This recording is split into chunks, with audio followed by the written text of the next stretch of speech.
one day I was at my apartment by myself and I kind of thought about my future and I decided I did not want to be 80 years old one day looking back on my life and wondering, what if?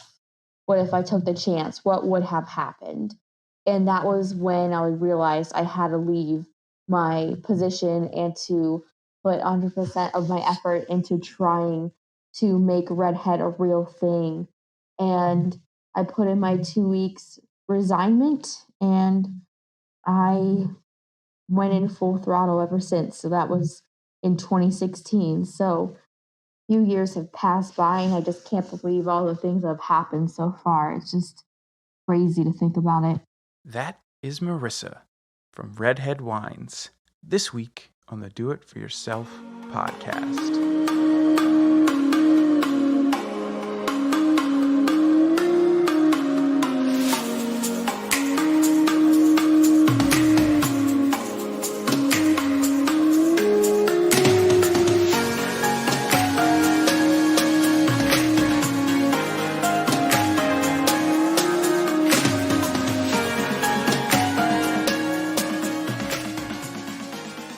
Hey everybody, how's it going? My name is Ian, and I am the host of the Do It For Yourself podcast. This is my podcast, and welcome. I'm so glad you found your way here to hang out with this week's guest and I for a little while. Before we get into this week's guest, I would just like to ask a small favor of you. If you could, please take a second and leave a review on whatever app it is you are using to consume this podcast. I would greatly appreciate it, and it would help me out a ton.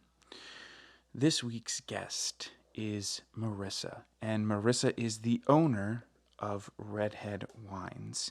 And Marisa had an amazing job and was on an amazing career path in the wine industry. You see, she's grown up around this industry. Her grandparents came here from Italy, and she's been surrounded by this wine culture since she was young. And she knew this was exactly what she wanted to do. And so she went to college. She found a university that was offering a program that was going to help her pursue this career. Post college, she gets this great internship, and she is on the fast track working for one of the biggest players in the US market until she comes to the realization that this is not what she wants to do, and she does not want to live with regret. And so she decides to leave and pursue what was just part of a project and now becoming more than just a school project. So we get into all of this and Redhead Wines and building this amazing company that she now has in this week's episode. So without further ado, I'm really looking forward to sharing this conversation with you, and I'll see you on the other side. Marissa, are you ready to get going? Yeah. Awesome. Well, I just want to say thank you so much for joining me this evening on the Do It For Yourself podcast. I'm really, really looking forward to getting into your story and what you are up to. As I said in some of our messages back and forth, I need more badass women on my podcast. I really enjoy sharing the stories of badass women who are doing it for themselves, and you are doing just that. So, thank you so much for taking the time to hang out. Hey, if you can call me a badass, I won't complain, that's for sure. So definitely excited to share the story. And so you have a brand, you have a company, and it is called Redhead Wines.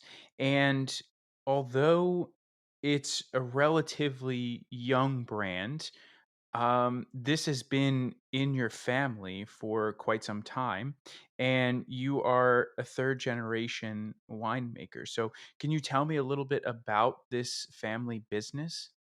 Yes, so we are immigrants. My grandparents immigrated here from Italy in the 50s and brought over the tradition of winemaking to the Youngstown area. And my father learned from my grandpa and I learned from them. And I had so many fond memories making wine with my friends and family growing up. So I decided, why not try to become a winemaker after I graduated high school? And during eighth grade, ninth grade, around then, my father opened our family winery called L'Uva Bella Winery, which means beautiful grape in Italian. And realizing that I had an opportunity to potentially go back in the family business was really exciting, but I really didn't want to go right into it. I wanted to make my own mark in the wine industry. So I created my own company, Redhead Wine, which creates wines based off of a redhead's personality, which is lightly sweet and spicy and really fun and sassy. So it's been a really great adventure learning all the ins and outs of a business. But to be able to launch something like Redhead, I did study winemaking at Cornell University. So that was a 4 year degree that really helped prepare me to not only make quality wines, but to also get all the resources I could to learn how to best launch the brand. And so, coming from this family business background, being exposed to the winemaking, the process, and everything involved, what was it that really kind of engrossed you and pulled you into this business and made you think, okay, yes, this is what I want to do? Aside from the fact that it was your family business and it was something that your dad was doing. It was mostly because I really did enjoy it, and it's more of an art than a science, although you really need to understand organic chemistry and the whole fermentation science and how to work with different varietals from different regions and the whole 9 yards. But it was a really creative challenge for me to take my passion and turn it into something that's a little more polished for a career. And being able to study at Cornell actually allowed me to launch Redhead because it was actually my capstone project to graduate. It really wasn't a business to start, but I turned it into a business from just being involved in camp on campus and entering the capstone project into business plan competitions. So taking all that family experience and my love for the art of winemaking into this project really turned into what is my career and passion today.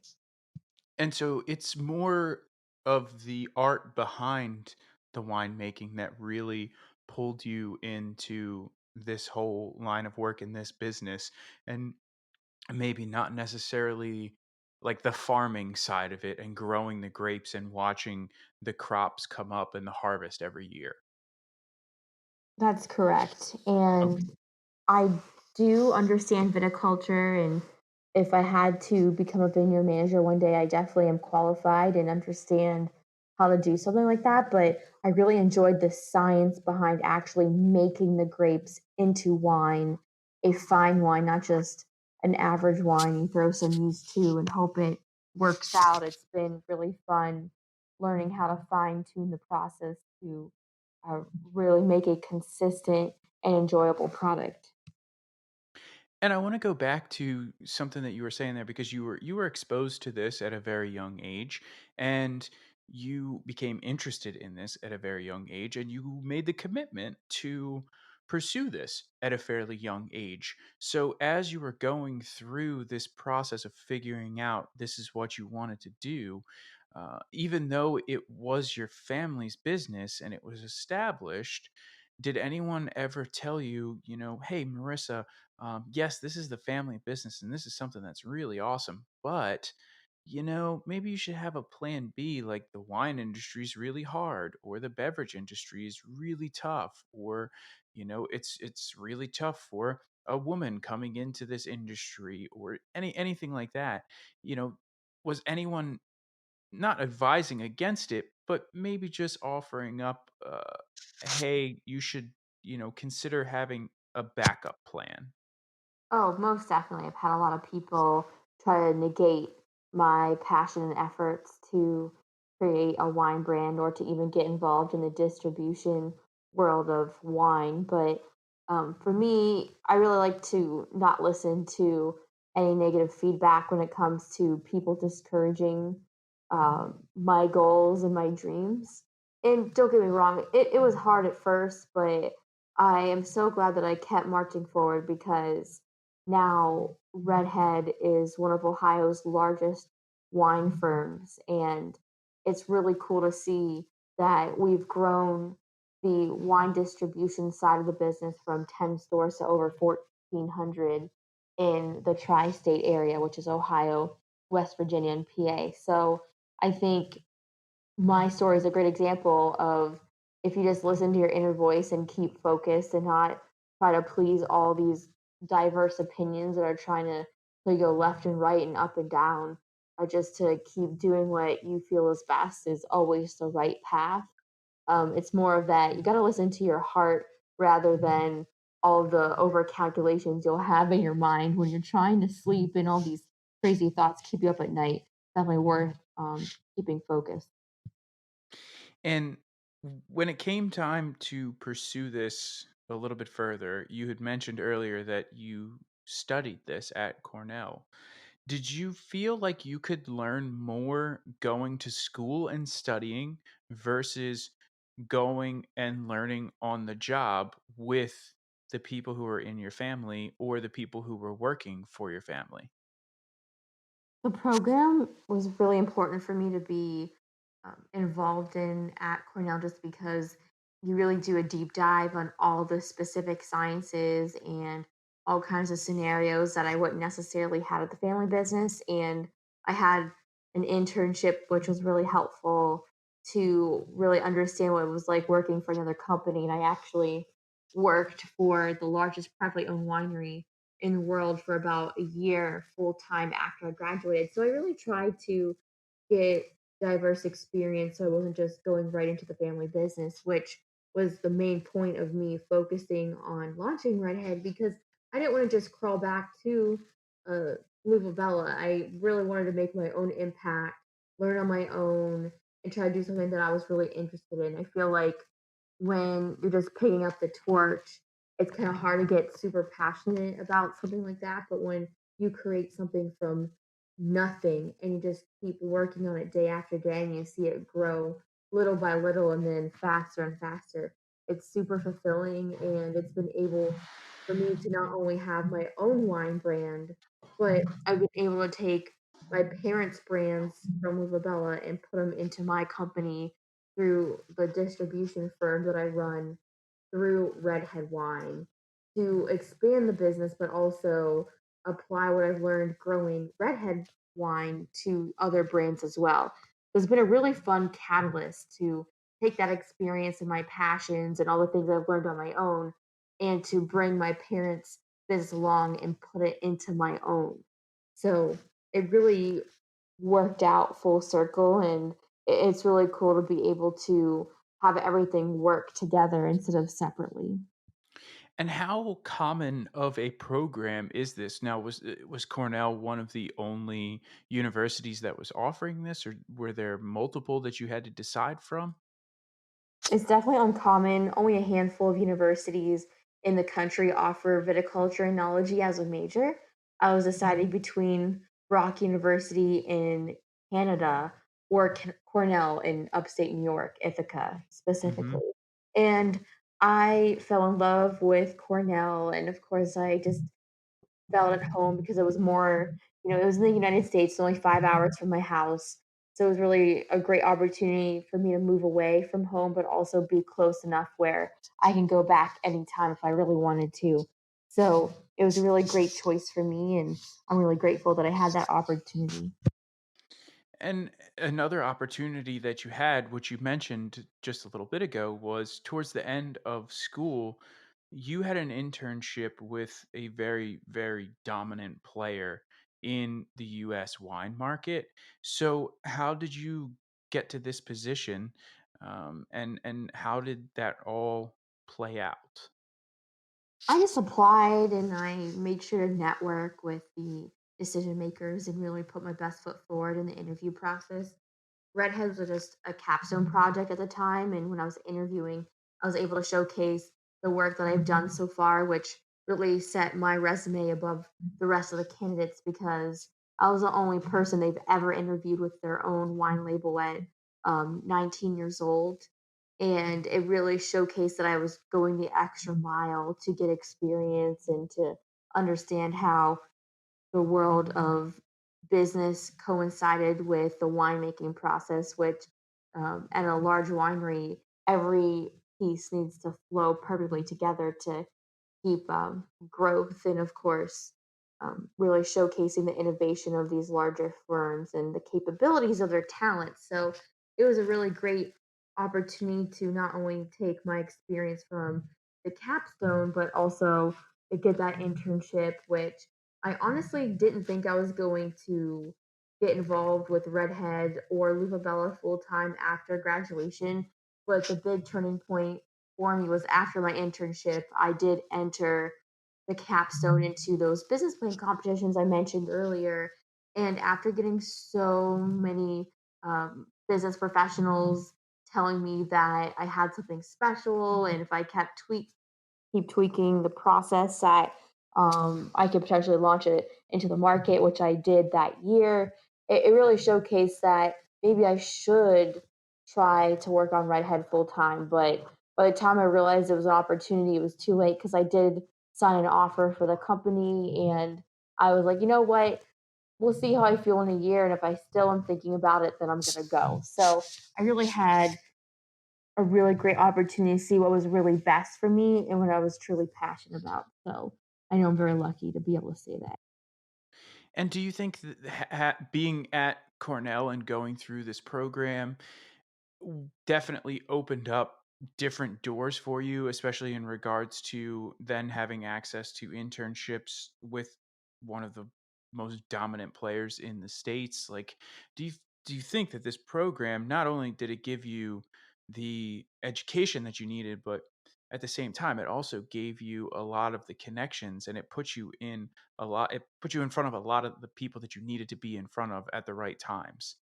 Absolutely. Anytime that you can go on a college campus for networking or as a student getting involved, it's really going to put your career and future ahead because you never know who you're going to meet, what you're going to learn, and how you can apply that to the rest of your life. So, being part of the program really benefited me in so many ways. I really can't even name them all.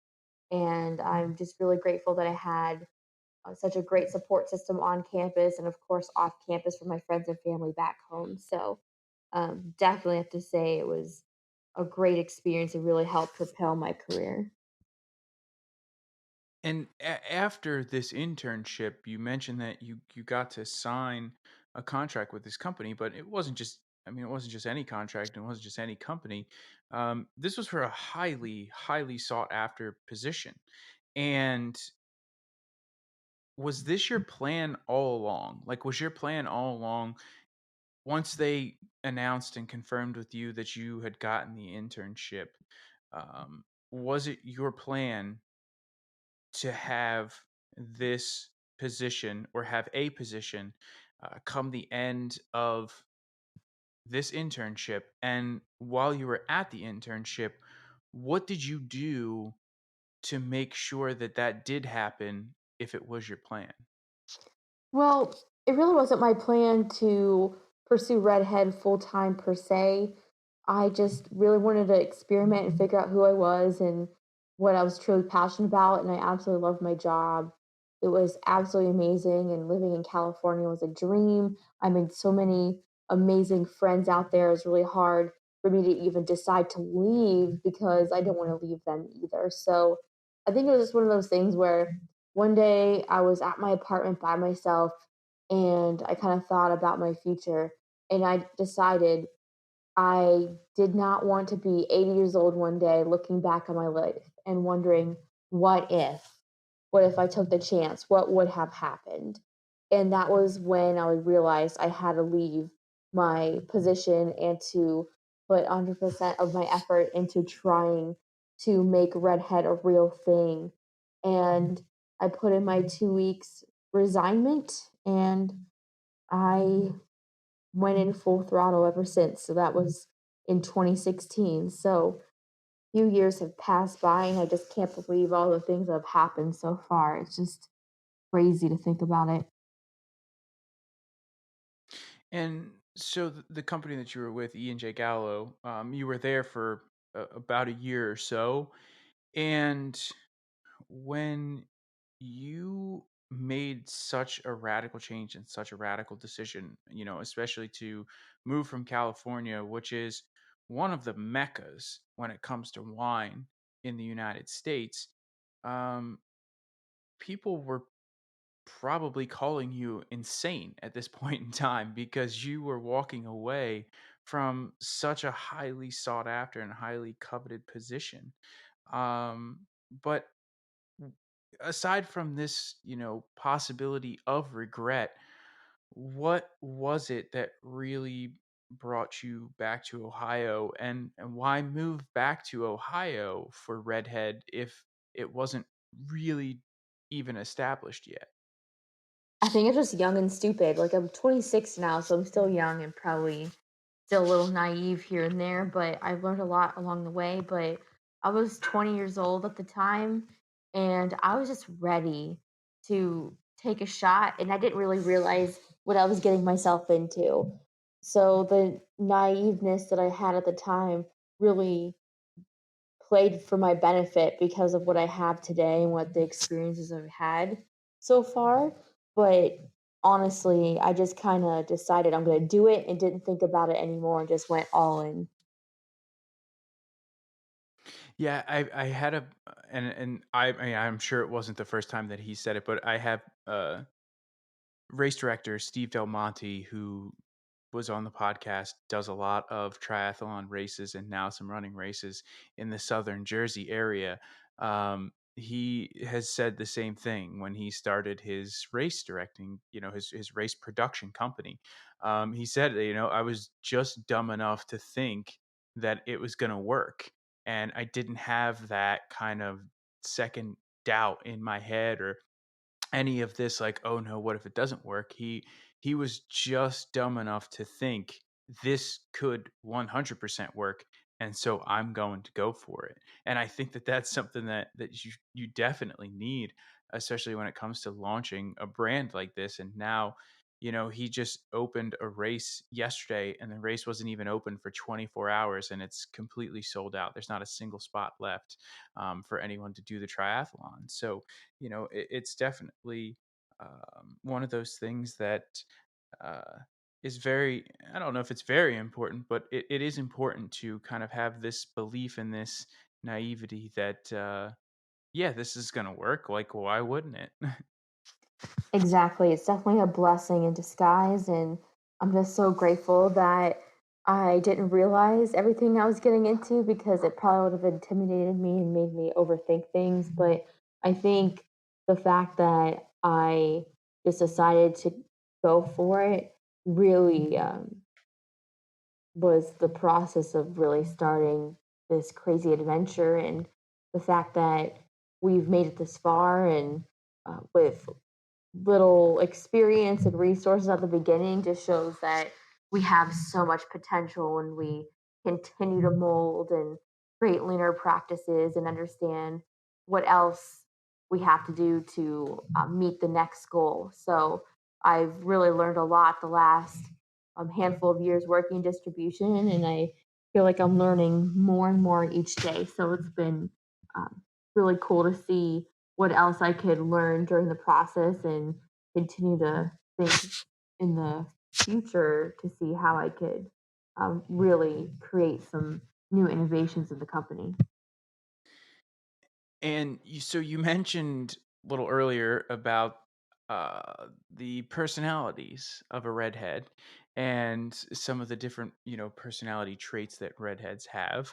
Was there anything in your personality, any of those traits that didn't mix and mesh very well with being part of a larger corporation? Because E&J Gallo, that's a really large corporation, right? There's a lot of people that you have to answer to. So was there anything in your personality that maybe didn't quite mesh so well with being in that sort of environment? Definitely. I was not outgoing and I was very shy.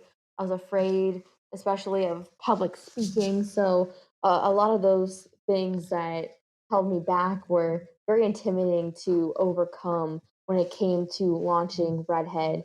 I was afraid that I wasn't good enough or I couldn't see past certain things, but I just kept forcing myself to get involved in things that made me uncomfortable. And now I can give speeches in front of 50,000 people and I wouldn't even break a sweat. Um, I really perfected my craft. I probably have spoken to over 50,000 aspiring entrepreneurs, students, professionals in the last 3 years. So I've really come a long way since 2016. And I'm really glad that I didn't allow my insecurities to define the success and really try to emphasize improving myself instead of focusing on what I thought I wasn't able to achieve. And so just before we kind of take that step forward into what has happened since you launched Redhead and went full time on it, the last thing that I wanted to talk with you about during this kind of transition phase was how important was it to you to have the support of others, whether that was from your parents or your grandparents, friends, in this transition phase where you were although you were naive, you were definitely still taking a chance, and you definitely needed some support at times. Honestly, some of my friends and family were supportive, some weren't, and it definitely hurt or caught me off guard, but I just kept moving forward. So it didn't define me having that support or not, but I'm very lucky I did have some support, which has really helped me a lot.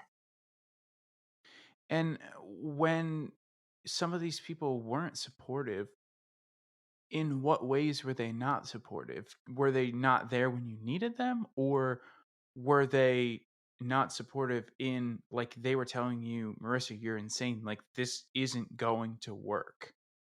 Definitely lots of doubt, saying that I couldn't do it, it was impossible, I should have never left California, etc. So it was really taxing on how I felt about myself, but I just kept saying that I'm doing this for a reason. I brought the ships to shore and really tried to um, do the best that I could with the resources I was able to pull together, which weren't a whole lot at the beginning. So I'm really glad that I didn't let the self doubt affect me too much, although it wasn't enjoyable and it definitely made me feel down about myself here and there. But thankfully, I got through it. And I don't care if I have a crowd of people cheering for me to fail, I'm just going to bulldoze past them and wave to them as they completely complain about their lives, but still try to pick me apart too. And so you said you pulled a bunch of resources together, but at the same time, you did you get any of those resources from your family and from the family business side? Because you said that you didn't want to kind of pick up the torch and you wanted to start this fresh from yourself. But were you still able to maybe utilize a few things from the family business side? Yes, mostly friends and family did help launch my business through allowing me to use some of the capital that they allowed me to borrow, but it was mostly just the friends and family cash infusion and putting in part of my life savings into launching the brand. So I had very little money to work with, which a lot of people are so shocked how little money I used to start this business. And I know we've been able to have success because we just really got creative. I showed up when no one else would. I went the extra mile, no excuses. When I didn't feel like doing something, I did it anyway. Just have to keep pushing yourself and doing things to better the business over some of your personal needs. You just really have to have that willpower to do whatever it takes to succeed. No excuses type of attitude. And that's why I was able to grow the business with less than $150,000 in total. when it came to bottles, the resources to make the product, the warehousing, the transportation, the employee incentives for sales, the marketing, the everything. And it's really cool to be able to say that because I feel like a lot of these founders feel like they need to say, I raised $34 million from venture capital or some other astronomical amount. And then a couple years later, or even 6 to 8 months later, they're bankrupt and have to close shop. Um, you have to use the resources that you have and really get creative to stretch them as far as possible, and that's what we did, and, um, it's really cool that I don't have a massive amount of debt or I owe thousands or millions of dollars to an investment group that, um really have high expectations. So it's really been a unique experience and unlikely story when it comes to capital raise to success, especially in a competitive market like food and beverage.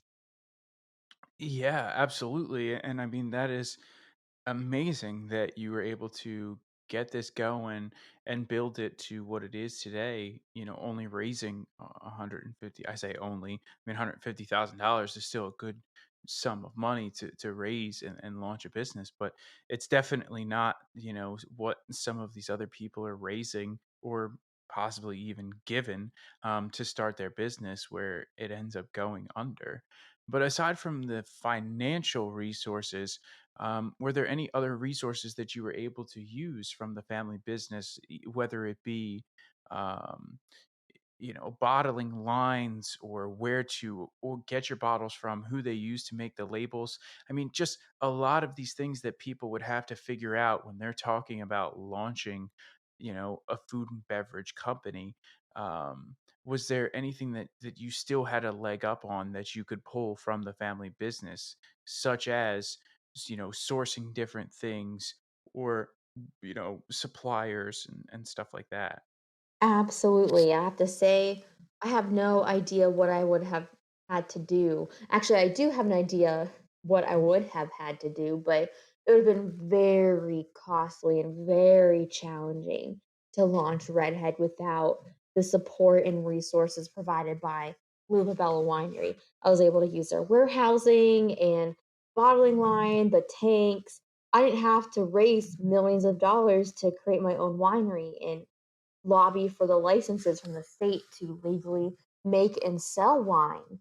So it was great to have that manufacturing relationship with Bella while still having my own separate company and being able to prove myself, stretch the capital I was given, the resources, and then be able to take the experience that I learned with that to pull ahead Bella's brands by putting it into the Redhead Wine portfolio. So it's been really cool to be able to showcase that. I really appreciated and valued the partnership and the resources to be able to make a large impact as well.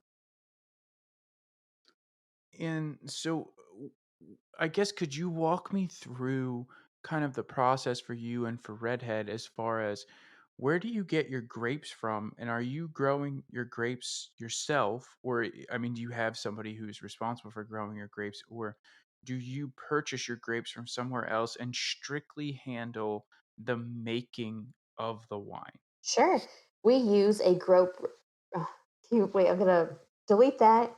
I totally stumbled. We're gonna start again. We use a grape broker out of California who helps us buy the best quality grapes every year, which is amazing because we're not locked into a bad vintage. So all of the wines are made from California grapes, except one of the brands that I have under the portfolio called Purple Rain. We buy all of the grapes from New York, Pennsylvania, and Ohio, and it's a crisp and refreshing line of wine that is zesty and fun. So, What what uh, part of Pennsylvania? Sorry to interrupt, but what part of Pennsylvania do you get your grapes from for that wine? mostly Erie area. Okay. So with using those grapes, it helps contribute to local growers and economy as Hmm. well. So Hmm. being a company that makes high quality California wines locally to keep jobs in Northeast Ohio, but also be able to give back to the areas that do grow the Concord, Niagara, Catawba grapes. Have been really awesome for us because we really want to support local and all the small mom and pops while still growing the business and focusing on big retail and volume as well. So it's been cool to be able to hit all of those niche tiers in the market and really help other businesses grow as we grow. Yes, so and one of the reasons that I asked that question, first of all, is because I had two brothers on the podcast about a year and a half ago who started a winery in Pennsylvania, and they grow the grapes themselves. So I was really interested to see kind of what the process looked like for you because they just finished up their harvest and going through and then smashing all the grapes down and getting them into barrels so that they can, begin aging before they're going to bottle. So it's interesting to kind of see both sides of it where, you have a grape broker, which is really, really interesting. Something that I had no idea even existed. But you have the grapes that get to come in, and then you kind of handle the other side of the process. And that's why I wanted to know where you got your grapes from in Pennsylvania as well, because I believe they have had some people come in and purchase some of their grapes as well. So that's pretty cool. Yeah, it's awesome. And that was another really, really fun podcast for me. And that's why one of the reasons why I wanted to get you on as well, because I really enjoyed the wine conversation that I had with them. So I was really looking forward to having you on so that I could kind of continue the conversation and learn about this whole process a little bit more, because it is a process that fascinates me, truly. No, absolutely. Yeah, super awesome that you asked. And so, as you were kind of really getting into the throes of building up Redhead, right? You are now kind of you're making some wine. You've got everything in the tanks and the barrels, and maybe even have some things that are bottled. What was one or two things, let's say, um, that really blindsided you? I mean, absolutely, positively came out of nowhere.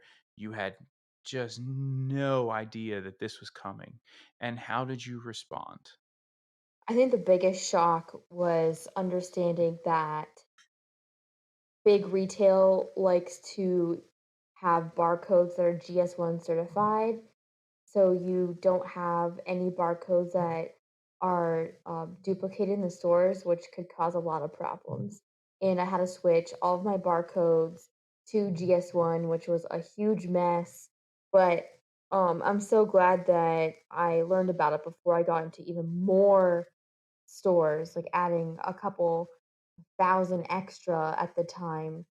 So the fact that I learned that before things got even messier really saved me a lot of time. But I was so frustrated having to learn that and switch all of my labels, print new labels, sell through the old product, and communicate the change to all the other stores that I had uh, placement in. So super glad that I learned about it, but also it was super frustrating and something I never would have learned about unless I was in the world of distribution, that's for sure. And so like the style of barcoding, or it's the way that the barcodes are generated? I mean, how I don't know if I totally understand. It's just a certification. So if you have a GS1 certified barcode, no one in the world has your barcode and it's just unique to you. So super important to when you're launching a product and getting it into big retail. Oh, so it's just specific to your barcode, and your barcode has to be certified, and because of this certification, then you know for certain, 100% that there is no one else on the planet that has the barcode that you are using. Yes and no, more of retail only accept GS1 branded barcodes. So you have to use a GS1 certification to be able to sell. So Hmm. anyone that has a product must purchase the GS1 certification. and have a unique barcode. So it really eliminates any confusion. And so on the winemaking side of things, I do have a couple questions I want to ask you about that. You have a passion for food, and do you feel like your passion for food has helped you with developing some of the flavors when it comes to making your wines?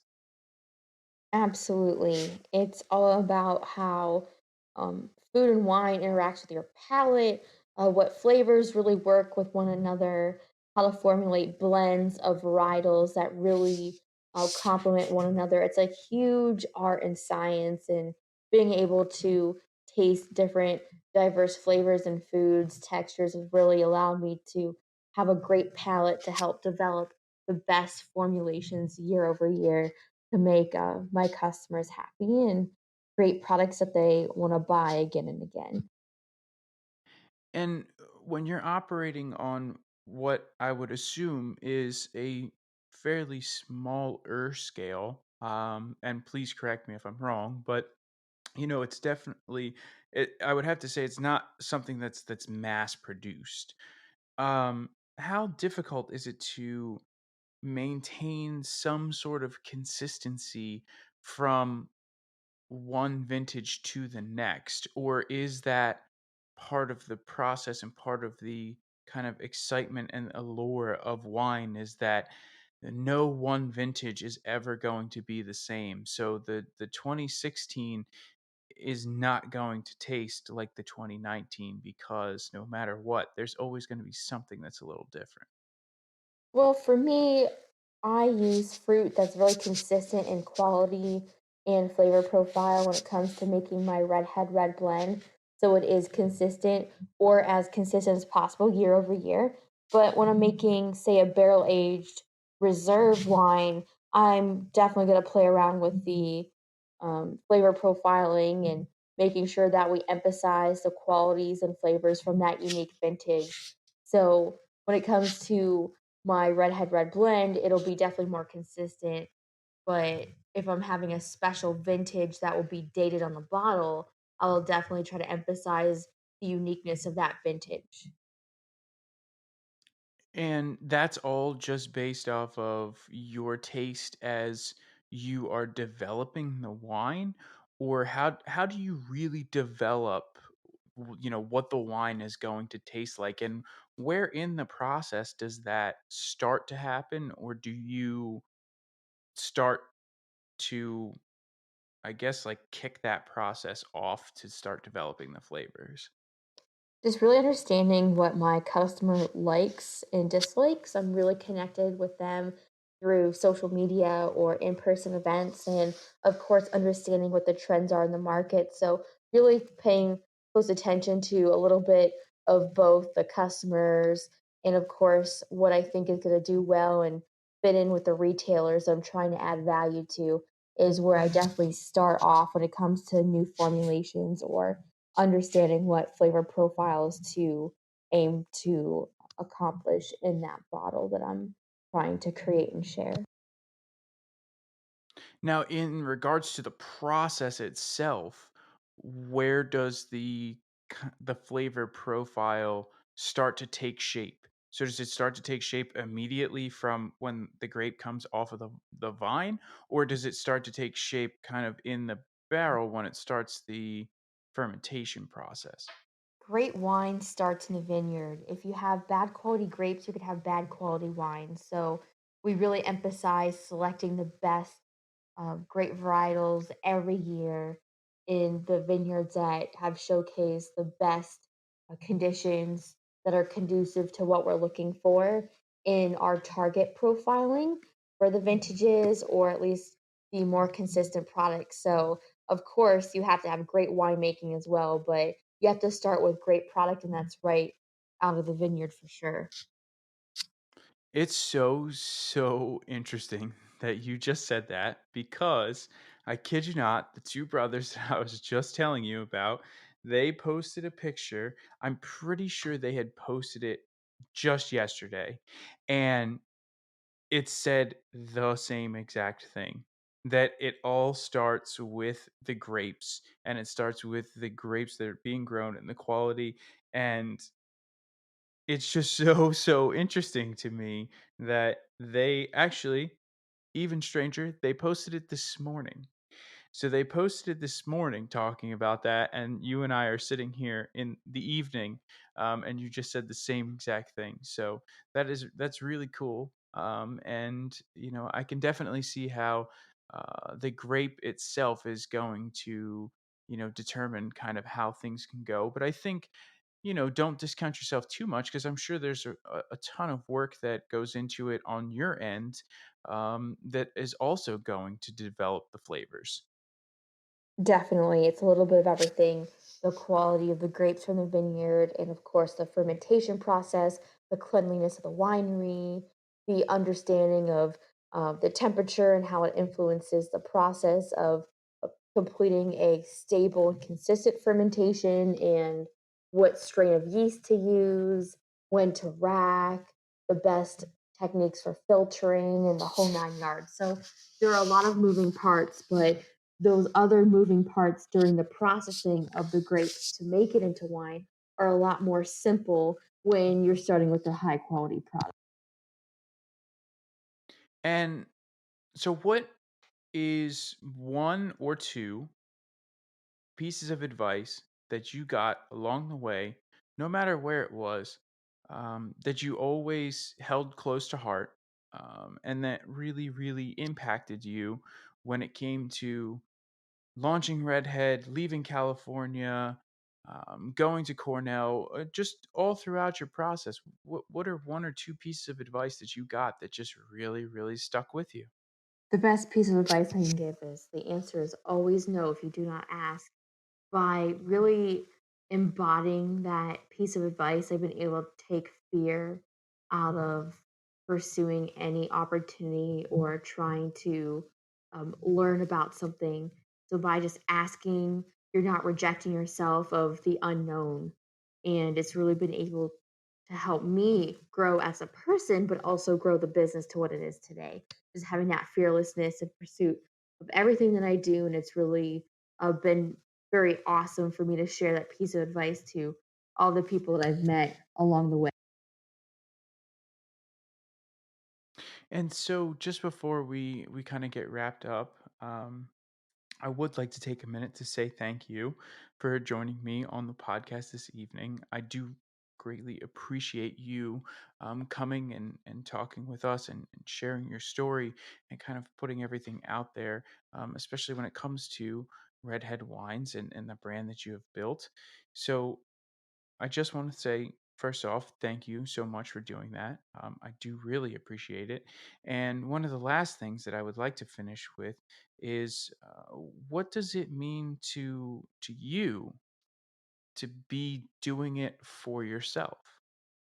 It means the world to me to be able to wake up every day and have no idea what the day is going to look like when it comes to opportunity and growth and who I'm going to meet. It's such a great challenge, and to be able to create something from nothing and be able to realize that it's working for others and adding value, and people are enjoying sharing the wines far and wide is just so fulfilling. So being able to do this for myself is has been the greatest journey of my life, and I'm really grateful to be able to pursue Redhead Wine every day, and share what I've learned far and wide as well to help other aspiring entrepreneurs. And so, just before we sign off, could you do me one last favor and let the listener know where they can find you if they would like to keep up with you, or keep up with Redhead Wine, keep up with anything that is going on in Marissa's world? Definitely, you can find me at www.redheadwine.us. All of my social medias are linked below on the website.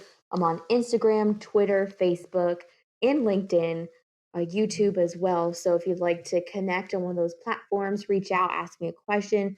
I'm more than willing to strike up a conversation and talk about wine and entrepreneurship a lot further to help you learn how you can do it for yourself as well.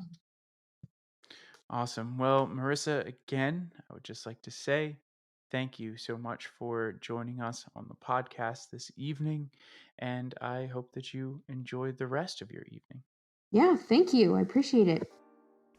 All right, my friends. Well, that is it. That is my conversation with Marissa.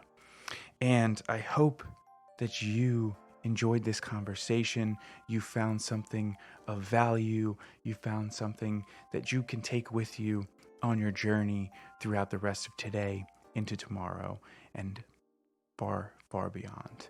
So, if you could, just do me a quick favor, please leave a review on whatever app it is that you're listening to. These reviews really help me, and I'm really enjoying reading these reviews. So thank you to those of you who have taken the time to leave the reviews. I really, really do appreciate that. Next week and throughout the weeks leading up to the holidays, I am going to be reposting my episode for some of the new subscribers, new listeners of the show. I'm going to repost that story so that it is up towards the top so that you can take a listen to that. And I'm going to be reposting some of my favorite interviews that I have had over this last year. So these interviews will be reposted. They will be available for your download and listening pleasure throughout your travels on this holiday season. And then we will be back starting in 2019 with some brand new, very exciting interviews.